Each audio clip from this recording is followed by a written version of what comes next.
ikaw yan. Ano bang pinag-alika mo? Ano pinagmamalaki mo? Hindi, ano pinagmamalaki mo? Ano kaya dito, ha? Porkit hindi ka nabigyan? Torny, anong ibig sabihin kapag nadeklara akong persona non grata? Bago ko sagutin yan, matanong nga kita, ano bang ginawa mo? Ano bang pinagmamalaki mo? Ano bang pinagmamalaki mo? Hindi, tignan muna natin. Ano ba ang original meaning o pinaka-ibig sabihin ng katagang persona non grata? Ayon sa ating pagsasaliksik, yan po ay salitang Latin na ang ibig sabihin ay unwelcome guest. So literally, a person who is not welcome. So sabihin natin in a local context, may hindi ka ginawang kanais-nais at idineklara kang persona non grata. Anong mangyayari ngayon?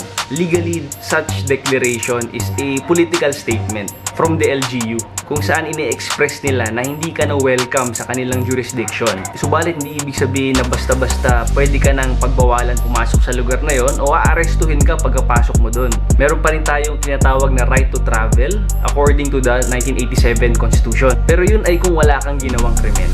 Kung meron, maaari kang arestuhin. Pero practically and in colloquial terms, markado ka na. Hindi ka na nga gusto, babalik ka pa. Kulit mo rin eh. Pwede mong balikan, pero dapat mo bang balikan? Move on na.